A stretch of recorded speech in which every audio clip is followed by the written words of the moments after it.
दोस्तों नमस्कार। आइए आज हम लोग बात करेंगे एक बहुत ही चर्चित केस। जी हाँ, जो कि ये देखिए विपिन कुमार मिश्रा का है केस नंबर 13-312, जिसका ऑरल जजमेंट कल ही अपलोड हुआ है साइट पे। तो हम लोग बात करेंगे कि इस मैरिट केस में जो हार हुई है इसका मुख्य कारण क्या है, क्या वजह था कि मैरिट इतना एविडेंस होने के बावजूद भी मैरिट कोर्ट में नहीं जीत पाया, और अब आगे रास्ता क्या है। हम लोग सभी पॉइंट पे एक एक करके बात करेंगे, एक फाइनल कंक्लूजन पर भी बात करेंगे। हम उम्मीद करते हैं इस वीडियो को पूरा देखने के बाद आपके मन में फिर दोबारा कभी कोई भी भ्रम नहीं रहेगा, तो आप वीडियो में पूरा बने रहेंगे। तो आइए हम लोग चलते हैं आगे। तो देखिए यहाँ पे ये देखिए विपिन कुमार मिश्रा के द्वारा केस किया गया था। 18/4/22 को इसका ऑरल जजमेंट जो है उस दिन शायद हेयरिंग हुई थी इसकी, ठीक है। तो देखिए यहाँ पे कहता है, ये फर्स्ट नंबर पेज है, हम इसको हिंदी में रूपांतरण करके पढ़ रहे हैं क्योंकि इंग्लिश में बहुत लोगों को पढ़ना दिक्कत होता है, समझना दिक्कत है, तो हिंदी में इसको हम लोग शॉर्ट में देखते जाएंगे और फिर ओवरऑल कंक्लूजन पर बात करेंगे। देखिए याचिकाकर्ता ने इस रीट के माध्यम से कहा कि बिहार विद्यालय परीक्षा समिति द्वारा देखिए माध्यमिक शिक्षक पात्रता परीक्षा STET 2019 और शारीरिक स्वास्थ्य अनुदेशक परीक्षा पात्रता परीक्षा 2019 का आयोजन किया जाएगा, ठीक है। ये सेकेंड नंबर पॉइंट है, सेकेंड नंबर पेज है, 11 पेज का है। स्क्रॉल करते हैं, आप इसको स्क्रॉल कर इंग्लिश में पढ़ सकते हैं, हम फिलहाल हिंदी में पढ़ेंगे। देखिए जिन पदों का उल्लेख उसमें उल्लेखित विषयों के विरुद्ध किया गया था। देखिए विद्वान अधिवक्ता का यहाँ पे मतलब है कि मेरिट की तरफ से जो एडवोकेट थे, है ना। विज्ञापन में यह दिखाने के लिए कि चयन की प्रक्रिया निर्धारित की गई थी और प्रत्येक विषय और श्रेणी के लिए प्रत्येक उम्मीदवार द्वारा प्राप्त अंकों के आधार पर एक योग्यता सूची तैयार करना आवश्यक था। जी हाँ, बिल्कुल, इसमें विज्ञापन में कहा गया था कि मेधा सूची का तैयार किया जाएगा, बनाया जाएगा। फिर देखिए विद्वान अधिवक्ता 3 नंबर पॉइंट में है कि इस आशय की ओर भी ध्यान दिया जाता है कि समान अंक प्राप्त करने वाले उम्मीदवारों के बीच योग्यता सूची मानदंड। ये है कि समान अंक यदि है तो फिर एज का रिलैक्सेशन था और उसके बाद नाम था, तो उस पर हम चर्चा नहीं करेंगे। फिर आगे देखिए, ठीक है, आगे यहाँ पे देखिए उन्होंने आगे कहा है कि परीक्षा आयोजन होने के बाद एक मेरिट सूची भी तैयार की गई थी जो विषयवार थी। हालांकि राज्य सरकार ने 26/6/2021 यानी 26 जून को एक आदेश पारित किया। आदेश दिया गया कि शिक्षक पात्रता परीक्षा STET 19 में उपस्थित होने वाले उम्मीदवारों को योग्य माना जाएगा, उत्तीर्ण होने वाले उम्मीदवारों को, ठीक है।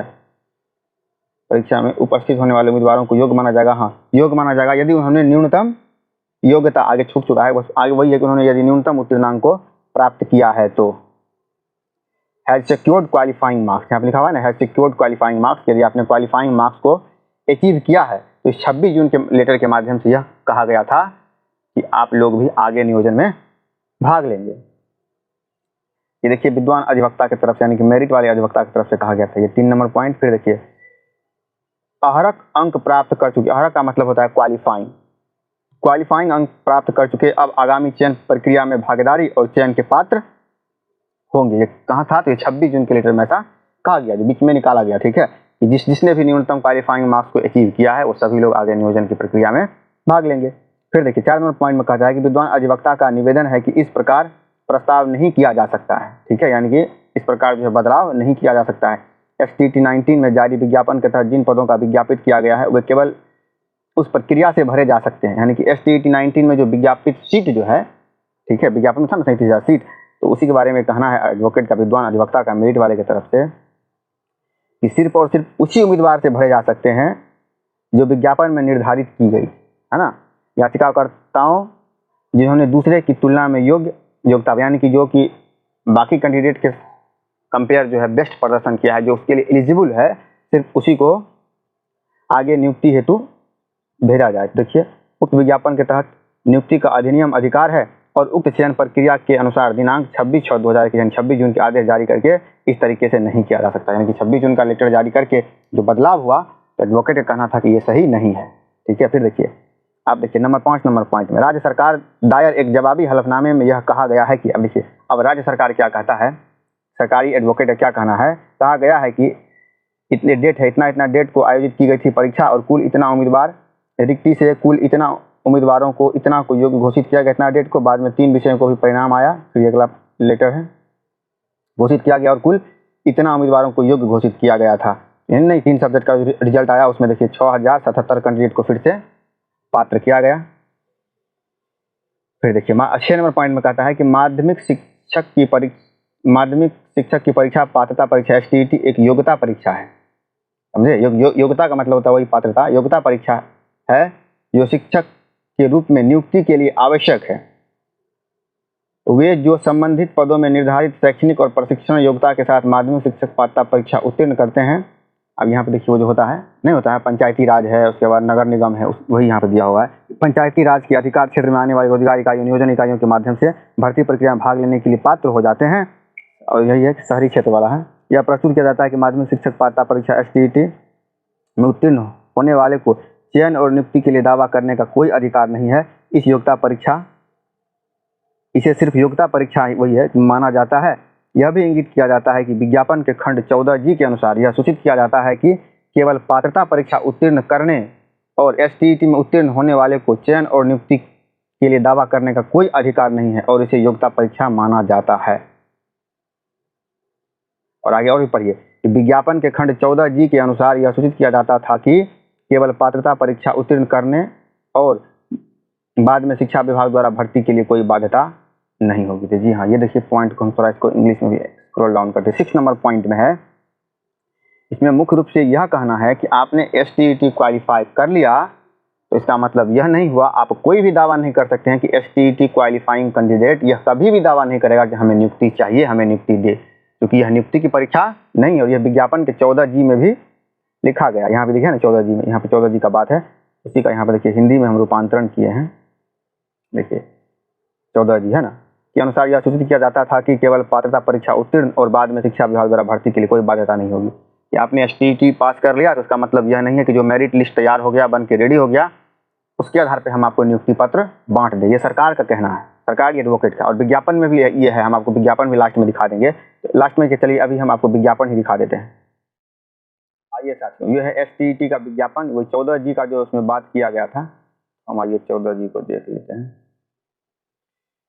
यहाँ देखिए है ना 14 नंबर, शारीरिक शिक्षा एवं स्वास्थ्य अनुदेशक योग्यता परीक्षा 19, दोनों एक ही साथ आया था। तो इसके 14G में देखिए क्या लिखा हुआ है, यहाँ पे देखिए EFG है ना, योग्यता परीक्षा में उत्तीर्ण होने मात्र से ही नियोजन की बाध्यता नहीं मानी जाएगी। यानी आपने पात्रता परीक्षा में क्वालिफाई कर गए, इसका मतलब यह नहीं हुआ कि आपकी नियुक्ति पक्की हो गई। ठीक है, उत्तीर्ण आवेदकों से बाद में शिक्षा विभाग बिहार सरकार द्वारा प्राप्त आवेदन प्राप्त कर रिक्ति पदों के विरुद्ध विविध प्रक्रिया के माध्यम से चयन किया। यानी कि बाद में नियोजन इकाई के माध्यम से जो रूल रेगुलेशन होगा, टर्म एंड कंडीशन होगा, उसके आधार पे आप क्या होंगे, नियुक्ति के पात्र होंगे। बिल्कुल, ये सरकारी एडवोकेट का कहना है। उत्तीर्ण आवेदकों से बाद में शिक्षा विभाग बिहार सरकार द्वारा प्राप्त आवेदन प्राप्त कर रिक्ति पदों के विरुद्ध विविध प्रक्रिया के माध्यम से चयन किया। यानी कि बाद में नियोजन इकाई के माध्यम से जो रूल रेगुलेशन होगा, टर्म एंड कंडीशन होगा, उसके आधार पे आप क्या होंगे, नियुक्ति के पात्र होंगे। बिल्कुल, ये सरकारी एडवोकेट का कहना था।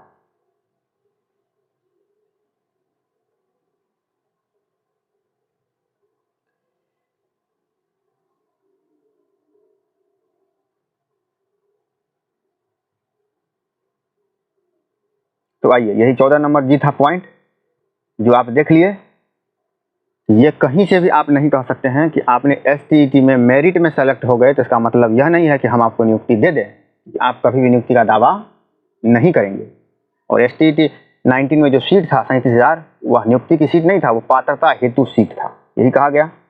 अगला आप देखिए पॉइंट, योग्य उम्मीदवारों से आवेदन निर्धारित पालन करने के बाद रिक्त पदों के खिलाफ चयन की प्रक्रिया, ये तो वो है कि नियोजन इकाई के माध्यम से आपका चयन होना है। 7 नंबर में है, मैंने प्रस्तुत करने पर विचार किया। ये तो देखिए अब ये है कि हाँ, अब ये 7 नंबर का जो पॉइंट है ना, ये जो विद्वान अधिवक्ता यानी कि जो मेरिट की तरफ से अधिवक्ता थे, वो देखिए इसमें कई तरह का इसमें एक्ट वगैरह दिया गया है कि अधिसूचना है, उस सब के बारे में लिखा गया है। ठीक है, ये लिखा गया है, आप इसको पढ़ सकते हैं। प्राप्त नहीं होता है, वही देखिए क्या, उनके चयन पर उन्हें पद का कोई अधिकार प्राप्त नहीं होता है जब तक भर्ती नियम ऐसा इंगित नहीं करते हैं। ये वही है, नहीं ऐसा लगता है एक गवर्नमेंट की तरफ से ही कहा गया था कि भर्ती जो है नियोजन इकाई के माध्यम से होता है। ये वही है। फिर अगला देखिए पेज है, अगला क्या है, हालांकि इसका मतलब यह नहीं है कि राज्य के पास मनमानी तरीके से कोई काम करने का लाइसेंस है। जी हाँ बिल्कुल, यहाँ पे यह भी कहा गया है। इसका मतलब यह नहीं हुआ कि आप जो है कभी इच्छा है तो 26 जून का लेटर निकाल दिए, कभी कह रहे हैं मेरिट अर्थिन है, कभी कुछ।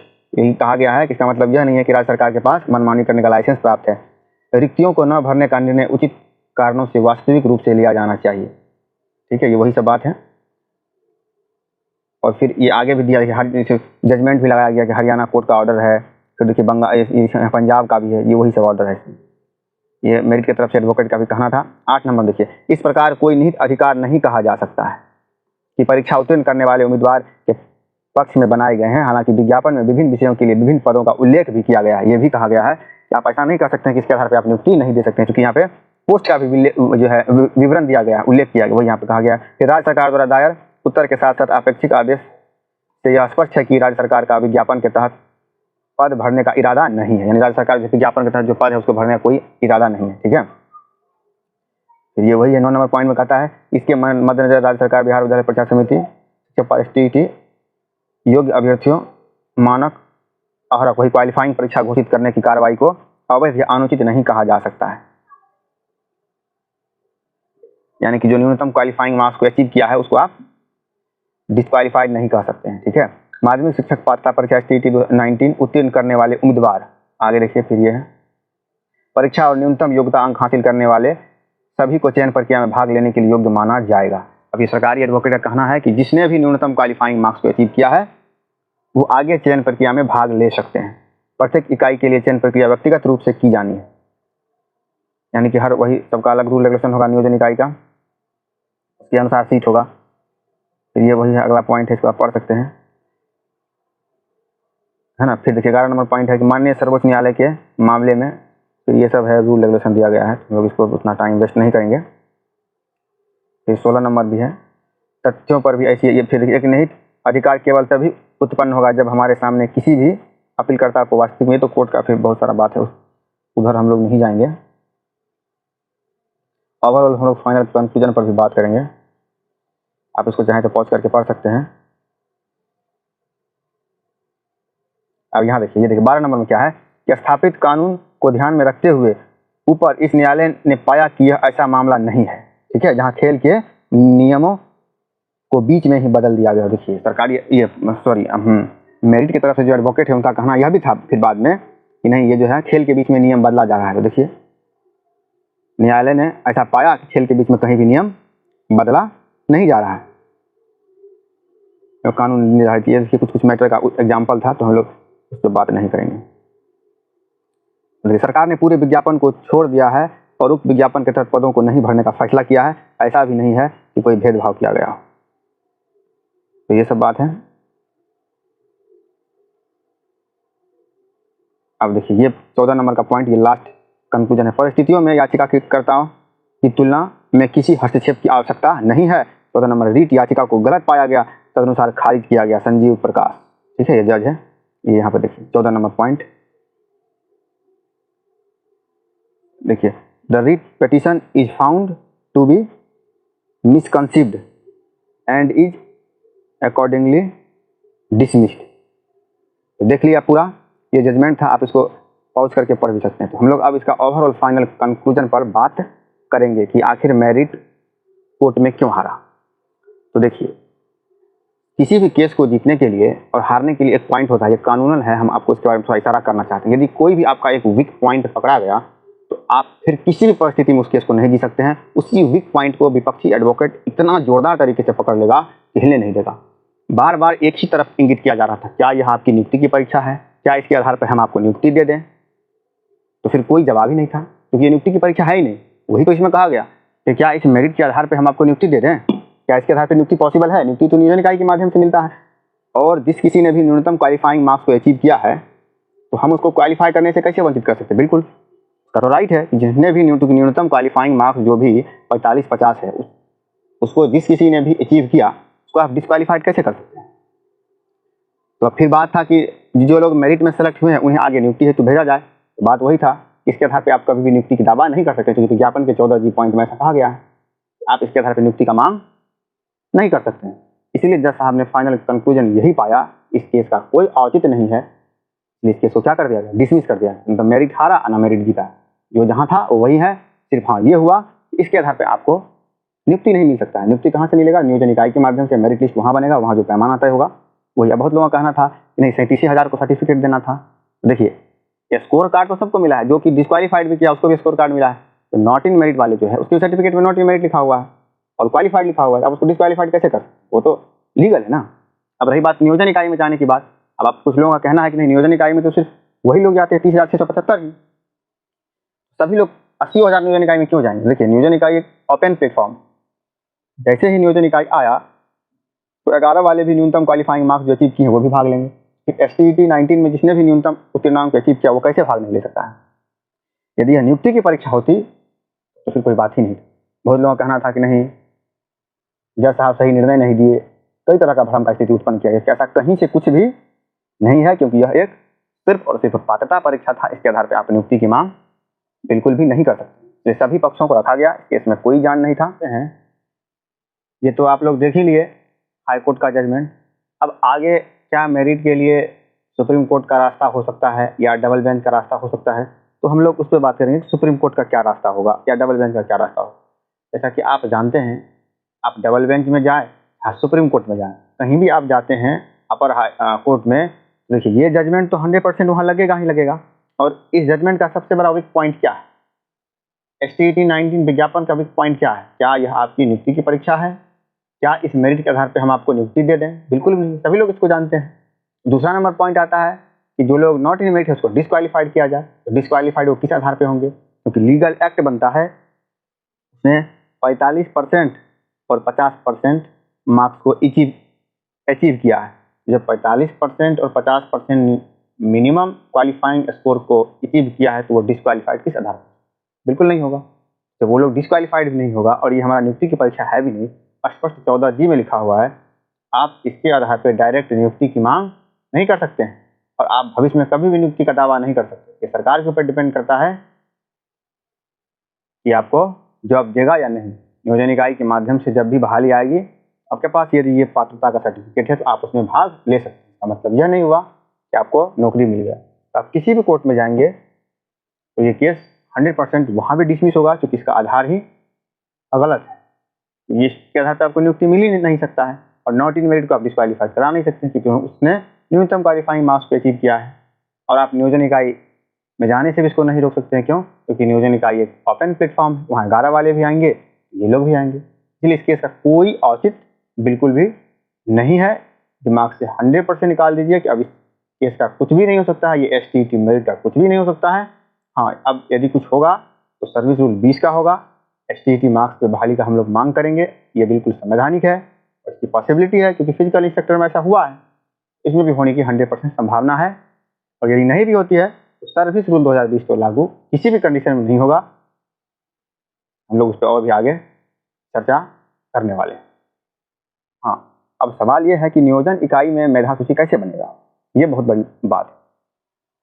जैसा कि आप जानते हैं, अभी नियुक्ति नियमावली 2020, ठीक है, नियुक्ति नियमावली 2020 अभी फॉलो है।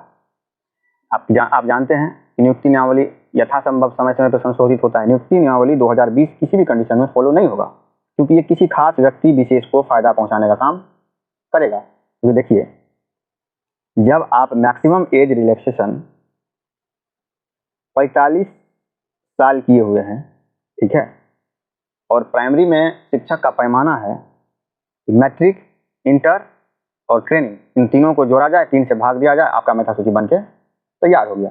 ये बताइए कि जो आज से 20 साल पहले मैट्रिक किया और उसका मैट्रिक का टोटल मार्क्स था उस वक्त में लगभग 750 और इंटर था 1200 का, और उसमें भी 100% सब्जेक्टिव, कोई ऑब्जेक्टिव नहीं। और अभी जो 2015 के बाद मैट्रिक किया, इंटर किया, 500 का परीक्षा है, 60% क्वेश्चन उसमें ऑब्जेक्टिव है। एवरेज स्कोर है अभी का 70%, तभी का एवरेज स्कोर था 40%।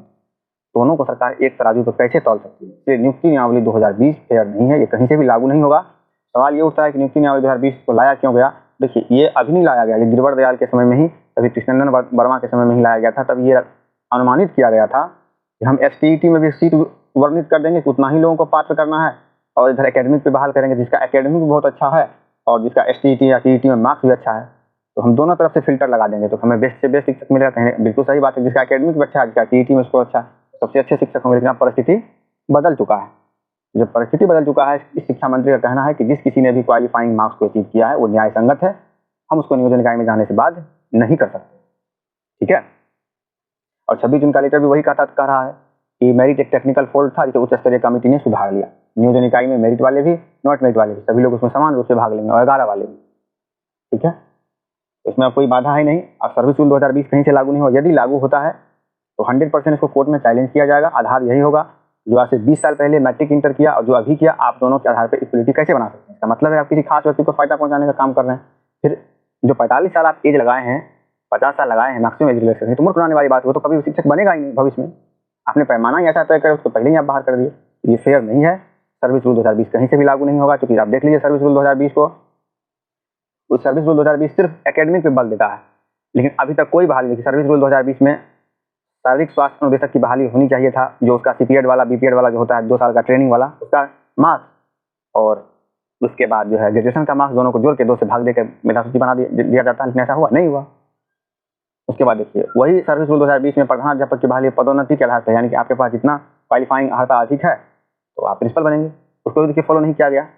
उसके बाद देखिए एक पेपर में आया था प्रिंट मीडिया में कि लाइब्रेरी में बहाली के लिए अलग से नियुक्ति नियमावली बनाई जाएगी और उसमें परीक्षा के आधार पर नियुक्ति होगी। सिंपल सी बात है, उसमें भी मार्किंग के मार्क्स के आधार पर नियुक्ति होना है। तो ये शिक्षा मंत्री का सब बहुत एक स्टैंडर्ड पैमाना है। हर किसी के लिए नियुक्ति नियमावली अलग बन रहा है। जैसे शारीरिक स्वास्थ्य अनुदेशक का अलग बना, प्रधानाध्यापक हेतु अलग बन गया, प्राइमरी मिडिल का अलग बन जाएगा और माध्यमिक उच्च माध्यमिक का नियुक्ति नियमावली अलग बन जाएगा। और उसके बाद देखिए लाइब्रेरियन साइंस का अलग बन जाएगा, क्योंकि आया था पेपर में। तो कहीं से कोई असमंजस की स्थिति इसमें रखना नहीं है। मेरिट केस का कोई आधार नहीं था। क्यों आधार नहीं था? क्योंकि यह नियुक्ति की परीक्षा नहीं थी। यहीं से बात खत्म हो गया। जज साहब का एक ही बात कहना था, क्या इसके आधार पर हम आपको नियुक्ति दे दें? नहीं, तो बात खत्म करिए। इसीलिए केस को डिसमिस कर दिया। डिसमिस का मतलब ही होता है आपके केस का कोई औचित्य नहीं है, जो आप मांग कर रहे हैं वो मांग का कोई आधार नहीं। ये नहीं हो गया, ये नहीं हुआ कि जो है मेरिट हार गया। हारता जीता तब जब डिसीजन होता, केस को ही डिसमिस कर दिया गया, मतलब आपका आधार ही मांग सही नहीं। बात खत्म हो गया। तो साथियों आज के लिए इतना ही। फिर किसी पॉइंट पे हम लोग किसी और टॉपिक पे अगले वीडियो में चर्चा करेंगे। यदि ये वीडियो आपको पसंद आया हो